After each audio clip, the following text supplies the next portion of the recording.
et pour français também. Nous allons commencer maintenant l'ordre du jour d'aujourd'hui. Voici avec vous le docteur Daniel Salas, directeur exécutif du programme spécial de vaccination intégrale de l'OPS. Merci. Usted, doctor Sala. Muchísimas gracias y buenos días a todos y todas los que se están uniendo en este día tan especial para conmemorar los 30 años de las Américas libre de polio salvaje. Este importante hito, que valga la pena indicar, fuimos el primer continente en alcanzarlo, es un testimonio claro del enorme poder que tenemos en las vacunas que son administradas de forma equitativa a través de los programas de inmunización. Obviamente también de contar con vigilancia epidemiológica, con programas fuertes de vigilancia epidemiológica y la capacidad de respuesta a eventuales brotes que tenemos en los países y sobre todo de esa colaboración que existe entre países.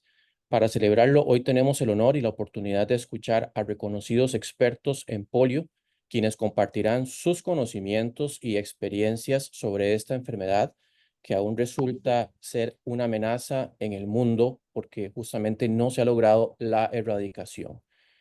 Y vamos también a ver un poco de cuál es la hoja de ruta, cuál es el futuro para alcanzar el objetivo final, que es justamente esa erradicación del polio. Antes de comenzar, quiero agradecer especialmente al director Jarbas Barbosa, al doctor Jarbas Barbosa, que es el director de la Organización Panamericana de la Salud y también director regional para las Américas de la Organización Mundial de la Salud, que nos acompaña hoy para celebrar y abrir este webinar en el Día Mundial contra la Polio. Adelante, doctor Barbosa. Muchas gracias, Daniel. Buenos días a todas y todos que nos acompañan hoy. La región de las Américas se ha destacado siempre como un líder mundial en el control y la eliminación de enfermedades transmisibles. Uno de los primeros logros que alcanzamos como región fue la eliminación de la transmisión del poliovirus salvaje, y este año tenemos el honor de celebrar el 30º aniversario de esa certificación. Felicitaciones a todos los países de la región, a todos los socios que trabajaron con la OPS para garantizar ese logro tan importante. Lograr un hito como ese no es sencillo. Implica mucho trabajo, compromiso y tenacidad de miles de trabajadores de la salud, investigadores, socios estratégicos y de todas las personas responsables que vacunan a sus hijos y hijas. Muchas gracias por compartir esa visión y llevar bienestar a las comunidades. No obstante, desde la Organización Panamericana de la Salud, OPS, queremos aprovechar una fecha como la de hoy, el Día Mundial contra la Polio, para recordar que el virus de la polio, o poliovirus, se encuentra aún en otras regiones del mundo. Y hasta que no lo erradiquemos completamente, teremos que continuar trabajando por mantener las coberturas de vacunación altas y una vigilancia sensible para detectar tempranamente qualquer importação de poliovírus salvaje. La polio é uma enfermidade que se ha cobrado miles de vidas na região e que sigue sendo a causa de discapacidades que afetam a outro tanto de miles de pessoas no mundo.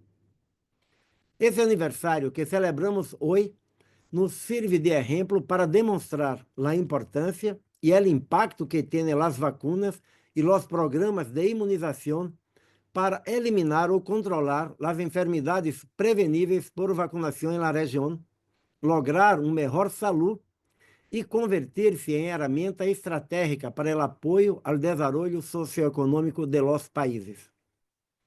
Por ello, desde a OPS queremos ressaltar e novamente agradecer o esforço e o suporte de todos os governos e socios para apoiar o bom funcionamento de los programas de imunização. Alguns nos acompanham hoje nessa celebração, como são o Rotary Internacional e o Centro de Prevenção e Controle de Enfermidades de los Estados Unidos. Permitam-me continuar agora em inglês.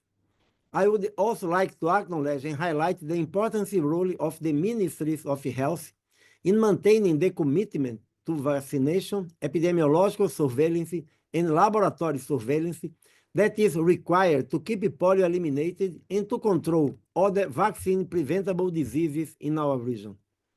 Surveillance, together with high vaccination coverage, are essential pillars for controlling outbreaks of polio and other diseases. Although great strides have been made in polio vaccination, misinformation, mistrust in government, and the residual effects of the COVID-19 pandemic continue to affect the vaccination coverage in some areas and populations.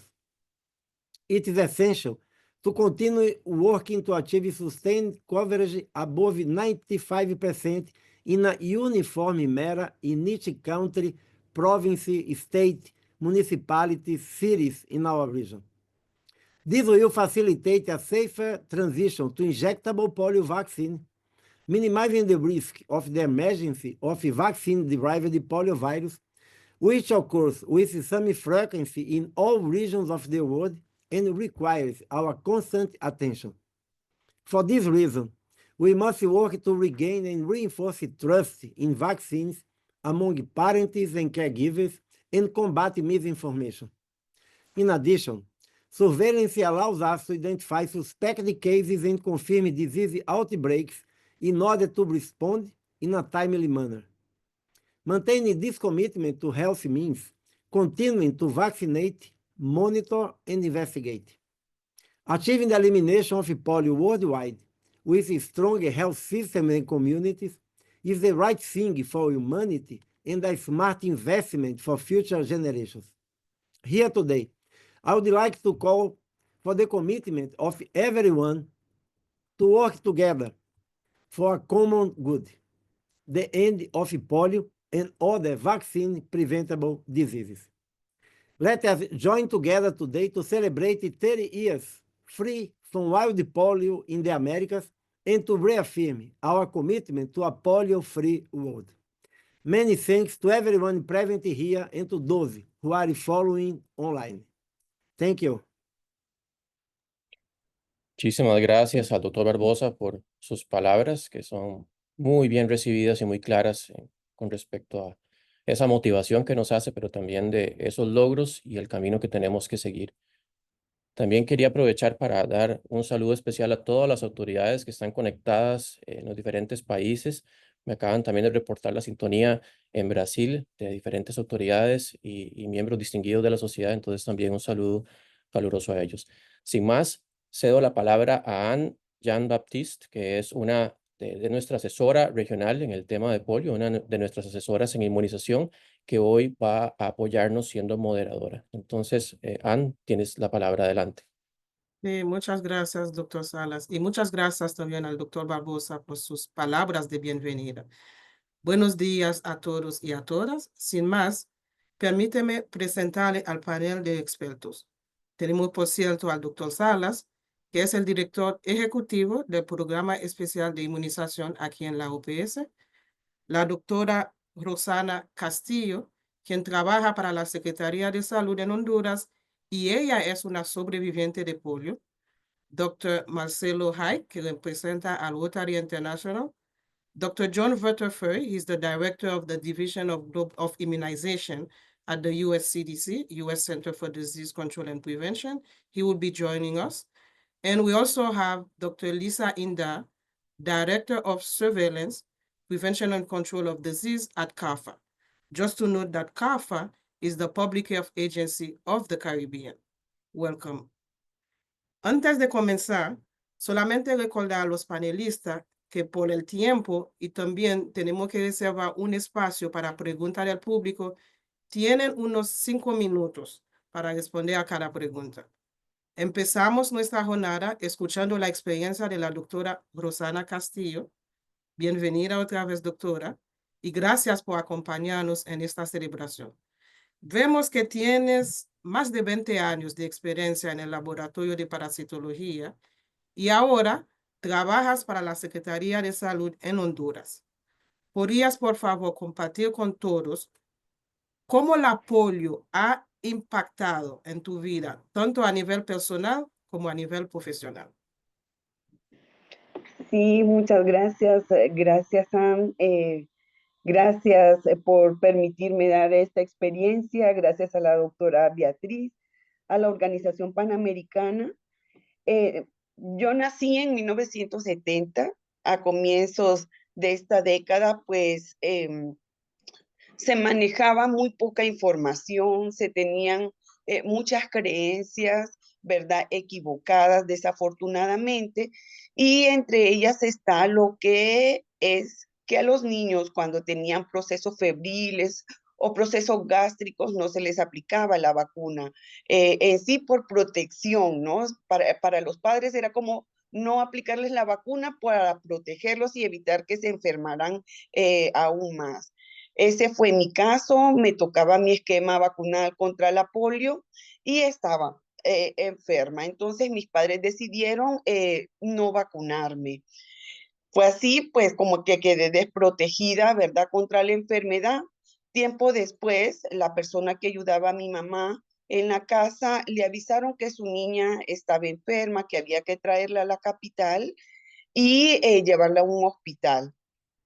En ese proceso de mientras ella esperaba su cita en el hospital, él estuvo en la casa y posteriormente la niña fue diagnosticada con poliomielitis, solo que ella sí le afectó, ¿verdad? Sus extremidades superiores, inferiores, muy importante el proceso que ella tuvo.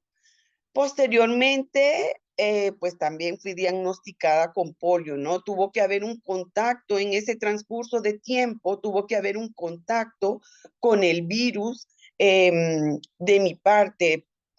Unos días después ya mis papás vieron que yo ya no era la misma persona, yo ya no reaccionaba, ya no podía sostenerme. Entonces ellos decidieron llevarme al hospital y ahí también fui diagnosticada con polio en mis extremidades inferiores. Recibí cirugías, yo tengo cirugía, ¿verdad? Desde los talones hasta las caderas en ambas piernas con el objetivo de mejorar, ¿verdad? Sin embargo, ya el virus ya había afectado mi sistema nervioso central. Fue desde entonces, pues, de que ya no, ya tuve mi discapacidad adquirida, ¿verdad? Por falta de una vacuna. Tal vez mis padres no tuvieron ese conocimiento, ¿no? Del no aplicar una vacuna, qué consecuencias podía tener. Pero igual, estamos hablando de la década de los 70, donde no había mucha comunicación. Fue así pues como me tocó superar eh, estas barreras, ¿no? Barreras físicas importantes, pero que la vida me regaló la oportunidad de salir. Estuve en el kinder, esa foto, gracias doctora por ponerla, porque me hace recordar, al principio a mí no me gustaban, ¿no? Lo de los aparatos, usar aparatos ortopédicos, ni muletas, pero tocó, ¿no? Ya cuando ya empezó la edad escolar, pues el kinder, la escuela, el Señor, la vida, y el Señor fue poniendo, ¿no? Personas concretas en la vida. Creo que todas las personas eh, tenemos retos, tenemos obstáculos, tenemos metas que superar. Sin embargo, cuando uno tiene una discapacidad, esos retos y esos obstáculos se elevan exponencialmente, ¿no?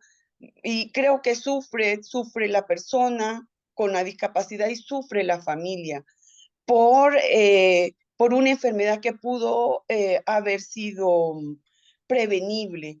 Yo creo que no hay mejor tiempo que un padre, que un responsable pueda invertir en alguien que ama, que es darle la salud, darle el acceso, en este caso, a una vacuna, ¿no? Para mí, el que un padre invierta su tiempo llevando a su niño a un centro de atención es demostración de amor, es demostración de, de caridad, ¿no? Es demostración de que vale la pena el tener una discapacidad, es superar muchos retos que a veces no siempre es fácil, ¿verdad? Pero creo que los padres eh, tienen la responsabilidad, es algo que está gratis. El acceso a las vacunas por el esfuerzo de nuestros gobiernos, de nuestras secretarías de salud, son gratis. De muchas instituciones, el doctor acaba de mencionar, tanto instituciones gubernamentales como no gubernamentales, para que esta vacuna esté accesible. Actualmente ya en nuestro país tenemos centros de atención los 7 días de la semana, 12 horas al día. Hay jornadas, los programas de inmunización preparan estos programas o estas jornadas, perdón, de vacunación, donde se ponen en esquinas el personal de salud, donde tocan las casas, ¿verdad? Buscando personas susceptibles. Una persona, un niño, un bebé, no puede pedir esa oportunidad, no puede pedir ese derecho que tiene, que es el acceso a la salud. Él no lo puede solicitar. Entonces, es la conciencia, es este llamado a la concientización de los padres, de los responsables. En nuestra cultura latina, muchas veces quedamos a cuidados de nuestras tías, de nuestras abuelas, de nuestras hermanas, hermanos. Entonces, hacer ese llamado a todo personal responsable de menores para que puedan acudir a este centro de atención.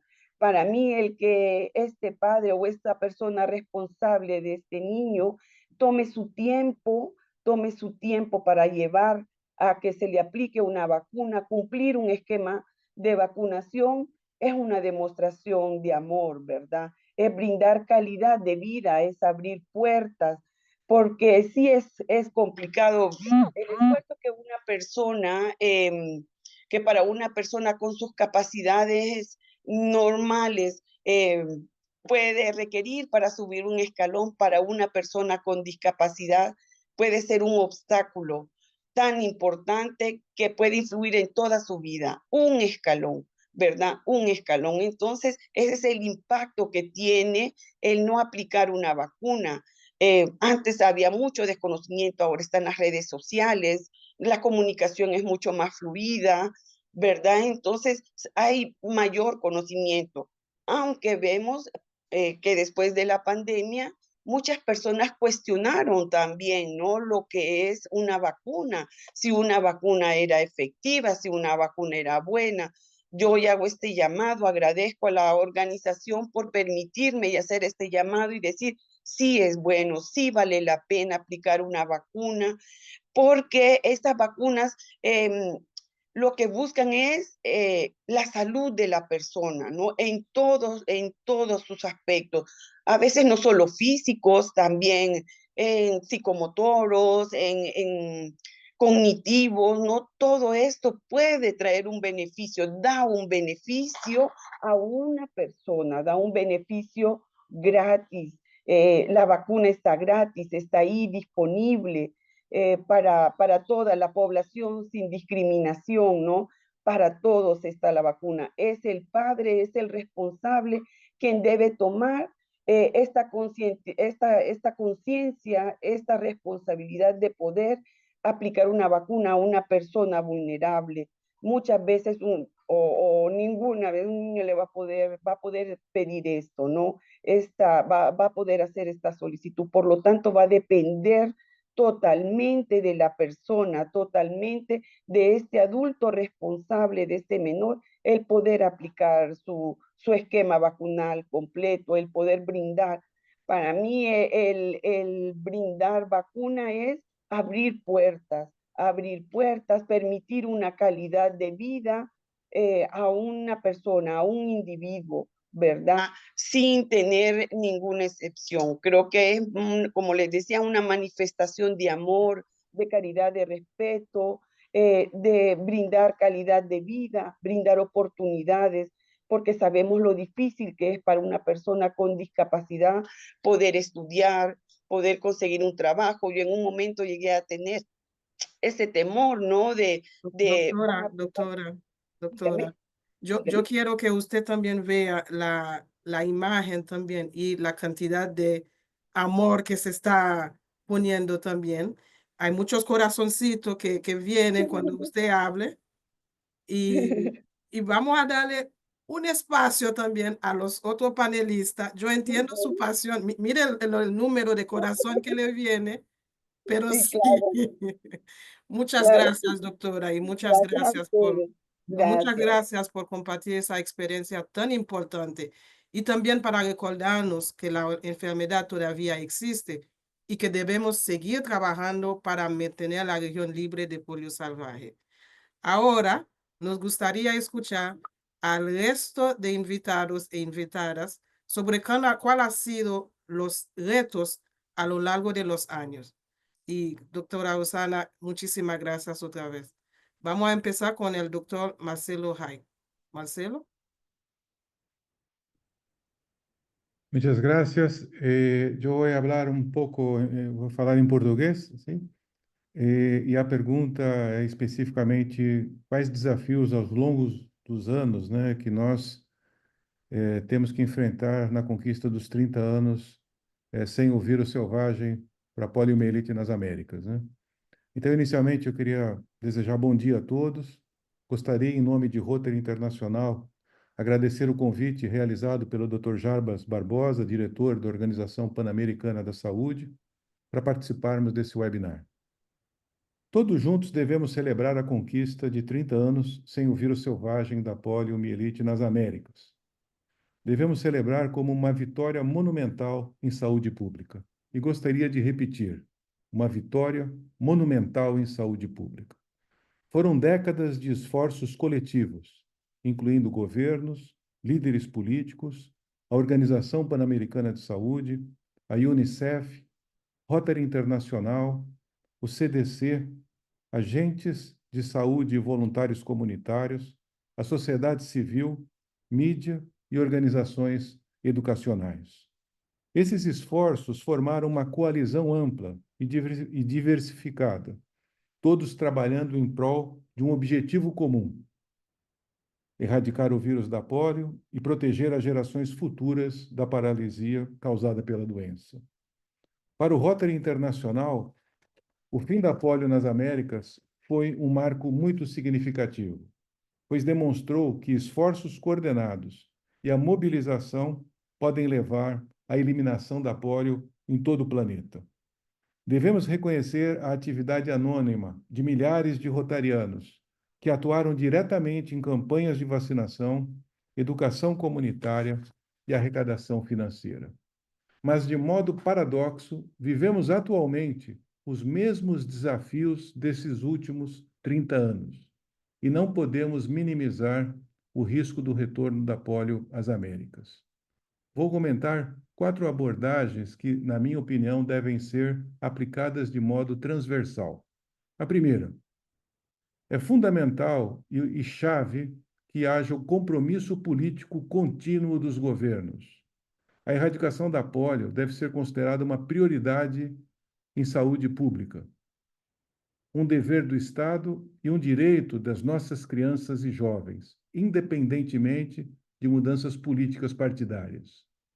Um segundo ponto, temos que garantir recursos financeiros, envolvendo recursos governamentais, financiamento internacional, doações individuais e privadas, primeiro para garantir o orçamento da Iniciativa Global de Erradicação da Polio.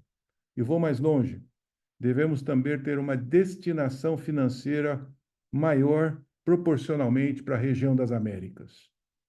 Um outro ponto importante é que eu gostaria de lembrar que há 2 semanas o grupo G7, reunido na Itália, no seu relatório dos ministros de saúde, declarou o apoio à erradicação da polio.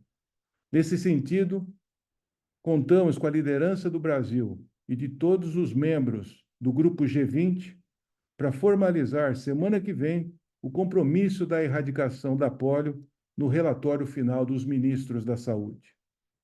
Devemos aumentar ainda a sensibilização das comunidades em relação à confiança nas vacinas, sendo que a desinformação e a desconfiança nas instituições levam à hesitação vacinal. Os investimentos solicitados devem reforçar a infraestrutura dos serviços, com a melhoria em informatização, cadeias de frio, proteção para os trabalhadores de saúde e uma vigilância robusta para detectar precocemente qualquer surto de polio. Nesse sentido, conclamo a todos que em nossos países, regiões e localidades atuemos em parceria para implantar legislações que institucionalizem a equidade à vacinação, o direito à proteção de nossas crianças e a participação da representação da comunidade na formulação das políticas públicas. Outro aspecto importante é que o Rotary, em parceria com os escritórios regionais da Organização Pan-Americana de Saúde, devem cada vez mais trabalhar juntos, desenvolvendo a advocacia local. Os clubes de Rotary podem visitar as unidades básicas de saúde, fazer um levantamento das suas necessidades, conhecer efetivamente os investimentos que a gente pode destinar a cada unidade básica, e eu acredito que a parceria da OPAS com o Rotary pode, sem dúvida nenhuma, se fortalecer, em especial nos países da América Central, que no recente relatório da Comissão Regional de Certificação, nós constatamos um grande grupo de países na América Central com alto risco de retorno da polio. Então, eu gostaria, de um lado, de passar uma mensagem otimista e, de outro lado, de passar uma mensagem pragmática para que, efetivamente, todos juntos, possamos trabalhar para que façamos a prevenção e evitemos o retorno da polio às Américas. E reafirmo que Rotary continuará a lutar até que nenhuma criança, em qualquer lugar do mundo, corra o risco de contrair essa doença. Muito obrigado. Obrigada. Eu tenho que dizer obrigada para mim. Obrigada, Marcelo Haig, Dr. Haig. I don't speak Portuguese, but I've noticed that three keywords from your intervention: hope, action, and commitment, right? Perfect. Okay. Thank you, obrigada. Dr. John Verterfer, welcome. So we can hear from Dr. Lisa Inda Kafa. Hi. Awesome. Can we hear your perspective about, all the challenges within the year? Yes. Good morning. Good morning to everyone. All protocols observed, and we CAFA is very happy to be part of this. And first, before, let me start by joining, to congratulate Pahuan for this initiative as we celebrate 30 years of polio eradication in the Americas. I would like to state for the record, which is also well known, CAFA works very closely with PAHO in terms of supporting their immunization and eradication program. And we contribute through, testing and enhancing surveillance in the countries, and providing that data to PAHO so that they can enhance surveillance, as well as being that conduit for supplies and kits and so on that PAHO would send for the country. So we are very much committed to this, and of course committed to promoting vaccination as we go ahead. But the Caribbean, when we come to the Caribbean, there are some specific challenges. We are small islands with varying levels in terms of our capacities for surveillance. The issue of transport and getting samples to CAFA for testing is also a challenge. So when we look in terms of we bring this into the context for surveillance and vaccination, we see some of our key challenges, just as was just mentioned by our Rotary representative. First, you have to have that political will. The political will, though it's not just one country. We need regional solidarity and that harmonized political will from all 26 member countries. Because the fact that our islands are so small and the movement of people between these small porous borders, it means people are moving from one to the other. The other is that we are tourism dependent. So the fact is, if persons are not vaccinated and come into our islands, there is that risk as well. So we need to ensure political will and regional solidarity so that, all our countries, our member states are committed to vaccine preventable diseases and promoting vaccination. As we know, and we're well aware, during the COVID-19 when, during the time that COVID-19 was declared a public health emergency of international concern, a repercussion of that would have been vaccine hesitancy. And that has trickled down to vaccinations for other vaccine preventable diseases. And how do we counteract that? We have to counteract this infodemic with good information. And so keeping visible about the benefits, of vaccination, not just for polio, but for the other vaccine preventable disease. And this is something we have to do together. Because we are such small islands, we need a harmonization, getting our ministers and getting our persons who are well known to talk and to promote vaccination is possible. Access to vaccinations are also, a challenge. And how do we have equitable access and access also in the rural areas? And the other challenge is coordination and communication. We are dealing with 26 sovereign member states. Coordination among member states is always important. All our countries have EPI programs, but sometimes they don't always coordinate. Sometimes a sample would come to CAFA, but that does not trickle down to the EPI program or to PAHO. So how do we coordinate that better? And these are things we are aware of and we're working. How do we work together, CAFA and PAHO, EPI programs, making sure all are well informed, but not informed 3 and 4 months down the line, but in a timely manner, because we want to be able, if we do see something, to be able to address it very quickly so that we avoid any spread. So the issue of testing, sorting out, CAFA can test for our countries for polio and measles and rubella, so on. And we want to build capacity. But while all that is happening, we want to ensure that samples can be sent to CAFA fast, without the avoidance of delays, because due to having to send by measures that may prevent the delay. That may result in delays like FedEx or DHL and so on. How do we encourage and how do we promote better sample transportation? How do we effect that is a challenge, and also it's a solution. And finally, the more we work together, the more we harmonize our messaging, the more we talk about the impact, and the more we show that we are more visible in a regional way, it is going to help to address some of these challenges. So we are standing in solidarity, and CAFA is committed to working with PAHO, with Rotary and our international entities towards promoting vaccination and eradication. Thank you very much. No, thank you, Dr. Inda. Entiendo que el doctor Jalbas tiene que salir. Doctor Jalbas, muchísimas gracias por estar con nosotros. Y no sé si usted quiere agregar algo antes de salir. Não, muitas graças. Temos aqui também uma outra atividade de ministros de Economia e de Saúde que estão participando de um diálogo sobre economia e saúde que tenho que barrar. Pero só gostaria primeiro de agradecer a todos os sócios e a todos os trabalhadores de saúde que fizeram possível esse logro histórico de eliminar a polio. Pero eu creio que essa celebração serve para o passado. Para o futuro, o que serve é manter nosso compromisso, é manter um compromisso forte de vacinar a todas as niños e niñas, é manter um sistema de vigilância adequado, é garantizar que todas as pessoas possam ter acesso às vacinas.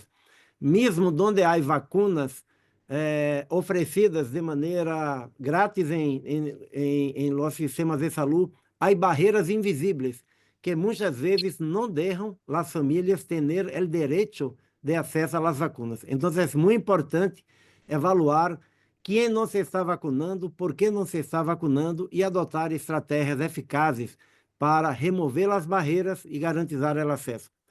Uma pessoa de Brasil enviou mensagem em el QIA, o senhor Ari Colati. E, senhor Ari Colati, graças por sua mensagem. Vou pedir a nosso gerente executivo de CIM, Daniel Salas, que pueda receber essa solicitude que você habla de las personas que tiveram polio e que seguem necessitando de cuidado, muitas vezes por toda a sua vida, e vamos a tomar e falar com os departamentos aqui sobre esse tema e fazer a atualização que você solicita de los lineamentos de atenção e reabilitação de pessoas com síndrome pós-polio, os protocolos e buscar trabalhar esse tema com os Ministérios de Saúde, porque, sem dúvida, é um tema muito importante. Así que muchísimas gracias a todos os sócios, a todos os trabalhadores e trabalhadoras de saúde e a las famílias que contribuíram muito para esse logro e vamos a mantê-lo. Vamos a trabalhar para mantê-lo. Muitas gracias. Muchísimas gracias y gracias otra vez, Dr. Barbosa. Dr. John Vertefeuille, welcome. So I'll just put you on the spot with a direct question, and thank you for joining us. Thank you. So Dr. John Vertefeuille is the director of the Division of Global Immunization from the U.S. Centers for Disease Control and Prevention, the U.S. CDC. Dr. John Vertefeuille, so we've been having some discussion about the challenges of getting the 30 years of being wild polio free in the region. But a specific question for you, I mean, of course, your insight would be invaluable, is could you share your experience on the recent polio outbreaks and how we can prevent the spread of this outbreak in our region? Sure, I'm happy to. Let me start by saying what a pleasure it is to be here with you to celebrate 30 years of polio-free Americas, both from the U.S. government perspective as a member state in the region, but also given the various roles that I've played in polio eradication over the years. It's really just such a privilege to be with you today and recognize World Polio Day. For much of the 20th century, polio was one of the world's most feared diseases, paralyzing hundreds of thousands of kids every year. And when vaccines became available in the 50s and 60s, it was clear, I was not yet born, but from everything I've read, it was clear even then what the power of these vaccines would be. And very quickly, things got under control. But still, there wasn't a focused effort towards eradication. And I really want to thank my colleague from Rotary and the many friends I have from Rotary over the years for taking on the task and really helping solidify the effort towards global polio eradication, which started in 1988. And within the context of that, I really want to thank the efforts of countries and frontline staff and public health professionals in the Americas for taking the charge and doing things early to really show that eradication was possible. And it's pretty remarkable when you think about the fact that all of that work culminated in 1994 when the PAHO region became the first WHO region to be certified polio-free, making this the 30th anniversary of that, but also reminding us in the context of 30 years of a polio-free Americas, without vaccine for polio reaching every child around the world, there's a risk everywhere. And we really have to double down and finish this job.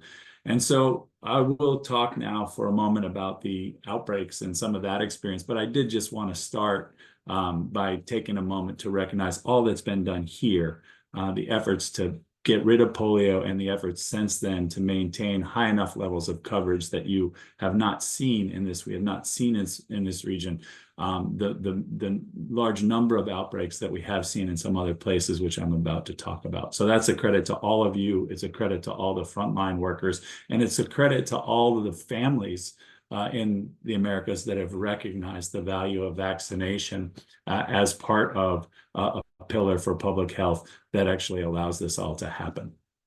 So with that, let me talk to you a little bit about what's going on in the world related to polio. So while we celebrate this Polio Day, I do want to sort of ground you in some numbers. In this year, we've had 54 cases of wild polio virus in the world, and there are 2 endemic countries. All of the efforts that we have seen, 99.5 50% plus reduction in polio cases worldwide, we still do have 2 polio endemic countries, Afghanistan and Pakistan, where wild polio virus, particularly wild polio virus type 2, has never been eradicated or eliminated. And so in addition to those 2 countries that are fighting wild polio virus, we have seen outbreaks of variant polio virus in 31 countries showing active outbreaks this year. And so this tends to happen in places that have lower overall vaccination rates, and they can experience persistent outbreaks in some countries and see transmission for a period of years. So it's a big focus of the GPEI, the Global Polio Eradication Initiative, to really double down efforts to fight those outbreaks and to bring those outbreaks under control in those many countries.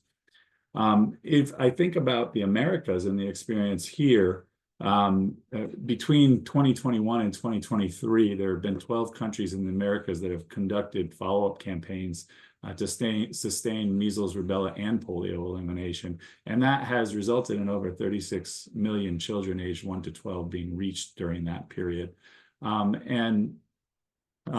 In the course of 2024, there have been about 3.8 million people vaccinated with bivalent OPV and IPV vaccines during the vaccination week in the Americas, which happened in April of this year. The results of that are high levels of immunity in the region that have actually helped to protect it. But the protection hasn't been complete. And we have had experience of detections in the region. And notably, we had in July 2022, a case in New York, a confirmed case of CVDPV. So in the United States, where we generally have very high levels of immunization, polio was able to find a vulnerability in that high immunization level in a particular district. And we actually had an outbreak here. We've also had a detection that was an event and not an outbreak in Peru in 2023 of CVDPV1 in the region. You know, the region is not without its challenges, though. The 2023 estimates indicate that for polio vaccine, first dose coverage is 90%, but third dose coverage is 87%. These are good levels, and they will provide general protection, but unfortunately, those overall levels do mask a lot of variability beneath them, and that variability can result in poliovirus taking the opportunity of lower than those average levels and finding itself an opportunity to take hold and to spread.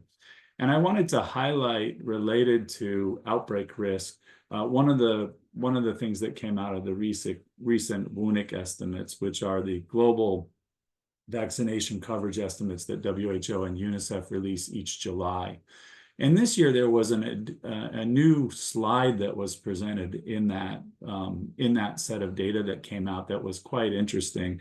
What it did was it separated countries that had reported by countries that were having CVDPV or variant polio circulation and those that were not. And so there were 104 countries that had reported related to not having circulation of CVDPV, but there were 32 countries that were having outbreaks. And what was remarkable about this was a very clear difference in overall routine immunization coverage. And what we saw in the places, the 104 countries that did not have variant polio outbreaks, was that they had an 89% coverage on average for IPV1. Whereas the 32 countries that were experiencing outbreaks of variant polios had a 72% IPV1 coverage. And so this just reminds us that the specific delivery of polio vaccine is incredibly important to protect against outbreaks, but this differential, this 17-point differential that we saw in the countries that didn't have that had outbreaks versus those that didn't have outbreaks is really important. And so the difference between a 70-ish% coverage on your routine immunization and a 90% coverage on your routine immunization is incredibly important from being protective against outbreaks of polio. And so I would use that as a charge in the Americas to say, look below those averages, look for the places that have lower coverage, and really press them to get above that 90% level and even higher. And if you do that, what you'll find is two things. First, it'll be a lot harder. The protective net will be much better, and we won't see the kind of take hold of outbreaks of variant polio in the Americas that we have seen in other places. But also, if there is the occasional outbreak, like there was in New York, the ability to control that outbreak and stop it will be much better, because the background protection will allow for the virus to have less places to go. So that's a bit of background. I didn't get into the specifics of the 32 countries that are currently experiencing polio outbreaks, but I will say that they are marked by a number of the vulnerabilities that we often see. They have lower immunization coverage rates generally, and lower polio coverage rates than we would like to see, IPV coverage. Many of them face challenges of security or social issues, as well as issues of being parts of their population being vulnerable, and sometimes conflict being present. And many of them just don't have enough regular opportunities through their regular delivery of vaccine to have their whole populations covered. And it just reminds us of that old one-liner that we use in polio eradication, which I've already said at the beginning of my talk. Until we have vaccine reaching everyone, until every child is vaccinated, everyone's at risk. And so there's a real focus right now to stopping those outbreaks. And we've set, with our extended strategy, a timeline to see interruption of wild polio virus by the end of 2025 and certification by 2027, and all variant polio virus, particularly the large numbers of type 2 outbreaks that we're seeing right now, but all variant polio virus being gone by 2029. And so with that, let me hand back to the chair. I do apologize for being a few minutes late to the meeting. It was not for lack of wanting to be here. I had a medical appointment, which was long scheduled, and it took a little bit longer than I thought. But I'm really glad to be here with you and to celebrate this 30 years, and looking forward to forevermore not having polio in the Americas. Okay, so thank you very much, Dr. John Vertefeuille, and thank you for highlighting vaccination efforts, enhanced surveillance, and also preparedness. Thank you very much. Con eso, yo voy a pasar la palabra a la doctora Bea, que me va a ayudar en las preguntas en el chat. Bea, over to you. Thanks, Anne, gracias. La primera pregunta que teníamos en el QA ya la respondió el doctor Barbosa muy amablemente, y tenemos una más, pero bueno, antes de leer esta pregunta, os animo a que por favor en el QA escribáis vuestras preguntas si tenéis alguna, y por favor el nombre a quién de nuestros panelistas queréis que conteste. Comienzo con la primera, que no pone a quién va dirigida, pero abierto el micrófono a quien quiera contestar. Es de Violeta Villar, de la web de salud, y desea que le aclaremos la diferencia entre una nueva variante de polio y polio derivado de la vacuna. ¿Cuál es esa nueva variante y si la vacunación la puede enfrentar? Y así también aclarar el caso de Venezuela, de polio variante y polio derivado de la vacuna. No sé quién de vosotros quiere o puede contestar esta pregunta. Gracias. Yo pienso que el Dr. John Vertefeuille can address that question. Okay. Dr. Vertefeuille? Yeah, thanks. Thank you. Yeah, sure. Thank you. So when I refer to variant polio, that is a phrase that we tend to use to simplify the language when we're talking about outbreaks of circulating vaccine-derived polio virus. And so, which is, of course, derived from the vaccine when you have low levels of coverage in the community. Because oral polio vaccine, which has really been a cornerstone of how we eradicate polio, because it's so easy to bring to communities and you can bring it to every door, and it's 2 drops of vaccine, and it produces immunity in your gut. It's really a powerful tool for the fight against polio worldwide. But because it is a live vaccine, it has the capacity to transmit and to spread. And if it's just vaccine that is transmitting and spreading, you're okay. But if you have low levels of coverage of vaccination in the community, that vaccine can spread and can have parts of it revert to look and to act like the wild virus. This happens in very, very rare instances, but it is possible. And when that happens, sometimes that will happen, and it will happen just in one instance, and you'll get an event, which is like we saw with type 1 virus in Peru, but it won't go anywhere. But if the vaccination rates are low, it can start to spread. That reverted virus can spread. We call it variant polio, and it can spread in the community. And the path out of that is vaccination. There is a very clear path out of that, and that is to really deliver vaccine quickly to those communities and at high level. And if you do that, you're able to stop that transmission. I hope that answered the question. Thank you, Dr. Bertefield. Thank you very much for the answer. I think it was really clear. We have another one. I'm going to switch to Spanish. Buen día desde Buenos Aires, doctora Mirta Roses. En las Américas debemos pasar a IPV hasta que se pueda suspender la NOPV en todo el mundo. ¿Cuál es la barrera para hacerlo? Quizás también, maybe Dr. Bertefield can answer this question. Well, I think Dr. Vertefeuille, the question is more about the BOPV cessation. Yes, thanks. Is it basically recommended to even start thinking about it for our region? Yes. I mean, this is what I understood from that question. Okay, great. Thank you. So great question. Obviously, as we get closer to eradication, our goal is not to stop with wild virus and not to stop with the absence of CVDPV or variant polio from the world. But at the end, because of what I just talked about when I talked about sort of the live vaccine, at the end, we do have to remove live vaccine as well. And so the last stages of the work that will happen, and this will actually happen after polio is wild polio is declared eradicated, and after the CVDPVs or variant polio are declared eradicated, we will remove vaccine, live vaccine, so that there is no opportunity for polio to be in the world anymore.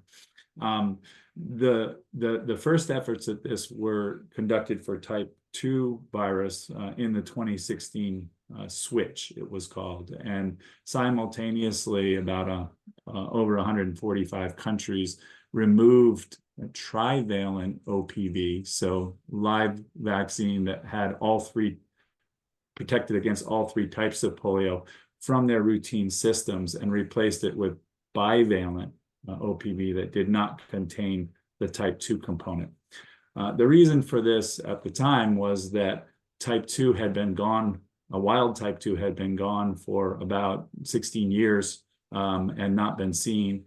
And there were issues of variant polio based on the continued use of the vaccine, as well as VAP, which is just sort of a direct, very rare instance where the vaccine could cause polio-like symptoms. And so the decision was made for those reasons for the removal of that vaccine worldwide. And it took about 2 years to plan, and it happened in 2016. And the expectations were that after that, because of the variable levels of immunity to type 2 polio in the world, the time of the switch, that we might see a few instances of emergence of type 2 variant polio or CVDPV2, and that we would have to stop those outbreaks.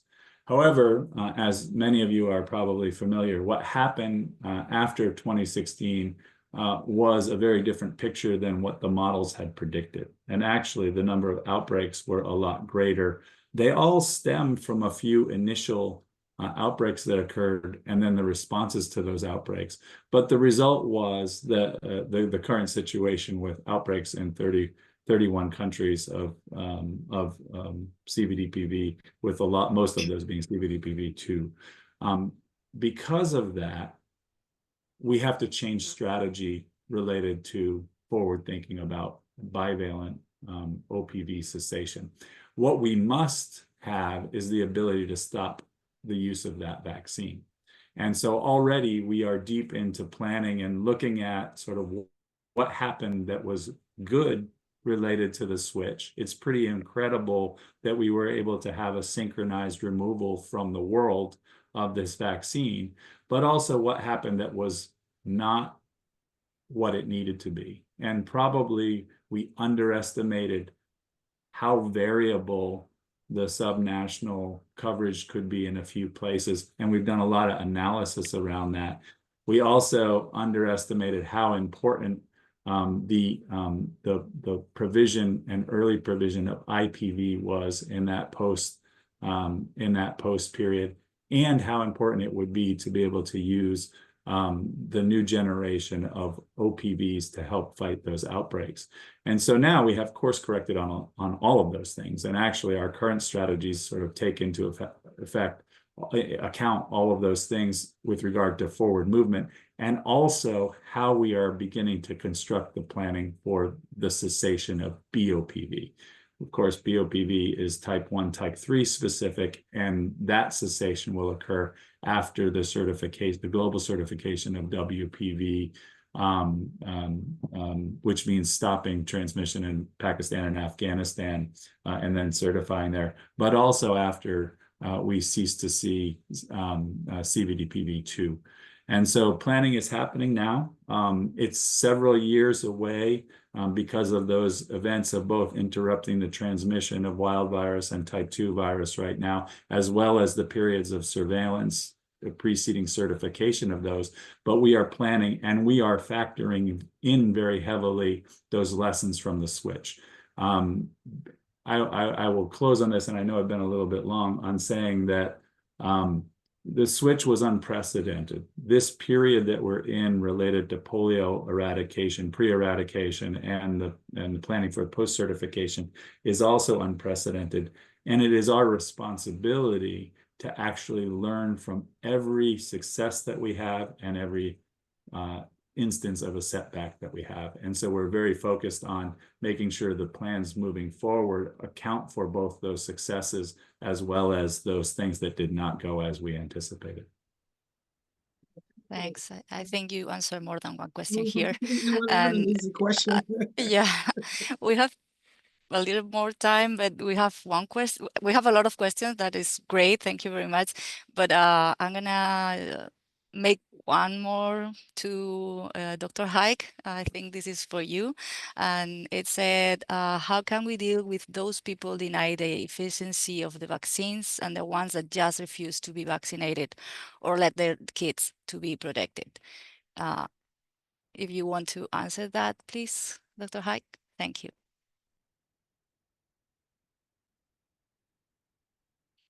You have to unmute. Obrigado Thanks. pela pergunta. É uma pergunta bastante complexa, né? Eu acredito que nós estamos vivendo hoje um momento de mudança de modelo mental, né? Todas as campanhas e todas as divulgações sobre vacinação, principalmente junto às comunidades, tradicionalmente o próprio termo campanha significa alguma coisa orquestrada, alguma coisa que muitas vezes é de cima para baixo, né? E sempre que as campanhas apelavam para a colaboração, para a participação das famílias, das crianças, as respostas sempre eram muito eficazes, muito positivas. O que a gente vem percebendo com a mudança na tecnologia, com a mudança na comunicação, com a mídia social, a gente percebe hoje que as pessoas, quando são convocadas a campanhas ou são questionadas sobre vacinação, hoje parece que elas, antes de aceitarem do modelo antigo, elas perguntam por quê, né? Parece que as pessoas influenciadas por desinformação ou pessoas influenciadas por crenças religiosas, culturais, ou, enfim, por qualquer motivo que, de certa forma, pode ser um motivo, inclusive, que a gente tenha que respeitar. O que a gente entende hoje que a hesitação vacinal ela tem que ser tratada de uma outra maneira, né? E essa maneira tem que ocorrer fundamentalmente junto à comunidade, onde nós, profissionais, devamos, a partir da empatia, a partir de escutar as dúvidas que as pessoas tenham e a partir de esclarecer essas dúvidas, convencê-las a efetivamente se vacinar. Então, eu acredito que para nós efetivamente melhorarmos e resolvermos a questão da hesitação, logicamente, fake news e ações não muito científicas, isso tem que ser combatido legalmente. Mas, junto às comunidades, nós temos que trabalhar escutando mais, tendo empatia, entendendo as dúvidas e trazendo as soluções. Então, o nosso modelo mental vai mudar e deve mudar para a gente poder engajar as pessoas a levar as suas crianças à vacinação. Muito obrigado pela pergunta.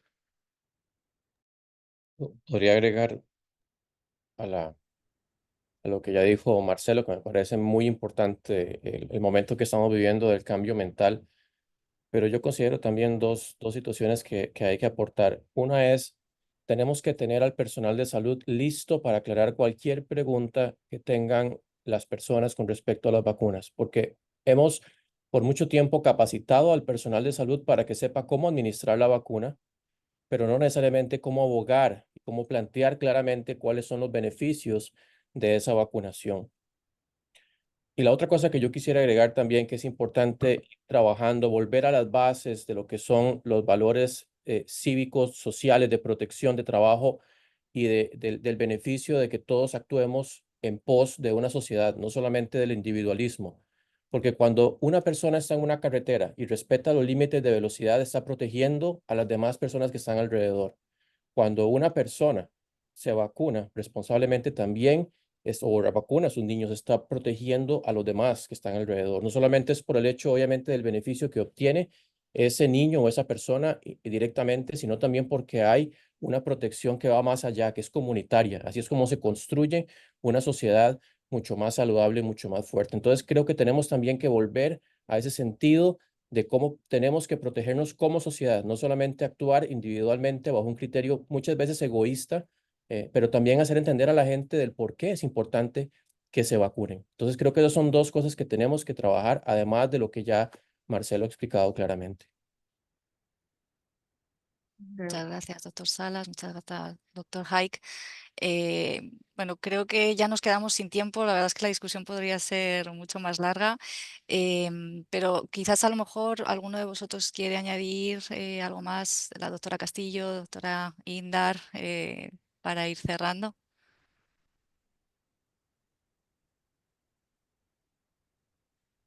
Si no, Anne, adelante. No, it's been a very rich conversation, and it's been a privilege to spend the morning discussing polio, discussing vaccination, epidemiological surveillance with such esteemed expert. And me impactó más el testimonio de la doctora Castillo y también todo lo que se contó con el Caribe, doctor Marcelo Haik, como siempre. Sabemos el trabajo que está haciendo Rotary. And Dr. John Verterfer is an example of being an expert in polio. So thank you very much all, and Dr. Salas, over to you. Muchas gracias, Anne, and thank you very much for your participation today. I think that this webinar has been very important to transmit those ideas, those conceptions, and you know, to let them people know that if we work together, that if we have common goals, we can achieve huge milestones, such as the one that we achieved 30 years ago, eliminating polio. But the thing is that polio is not eradicated. And still, we need some work to do to start using the IPV, which of course it is important to have high coverages of the OPV vaccine before considering to move to the IPV. But that's part of what we need to do, because at the end, we need to eradicate polio in all of its forms. So it is truly important to continue working together to really have this kind of partnerships among all the society, among all the important stakeholders. Y termino en español, de verdad agradecerles muchísimo a cada uno de ustedes por el tiempo que han tomado, a todos los que han participado haciendo las preguntas y sobre todo queda ese reto. Tenemos que seguir luchando porque nuestro continente mantenga esa eliminación y no solamente de polio. Hemos alcanzado otros retos y tenemos que seguir luchando para mantener esas eliminaciones, pero también para aportar en esta erradicación eventualmente del polio, que estamos cerca de conseguirla. Sin embargo, todavía, como decía el doctor Bertefoy, tenemos 2 países que no lo logran con el polio salvaje y que tenemos también que ir migrando eventualmente hacia la IPV para poder eliminar las otras formas de polio. Entonces, sin más, creo que tenemos mucho que estar agradecidos por vivir en un continente que ha tenido esa tradición fuerte de tener programas de salud pública que han priorizado también la vacunación y que han permitido alcanzar estos hitos tan importantes, pero que tenemos que cuidarlos y solamente con compromiso político, con fondos específicos para dar sostenibilidad y con una gran voluntad y fuerza del sistema de salud y de la población de cuidar esos logros, podemos mantenerlos y seguir adelante. Así que muchísimas gracias por todo y pues acá llegamos con el webinario. Muchas gracias. Gracias. Muchas gracias. Thank you.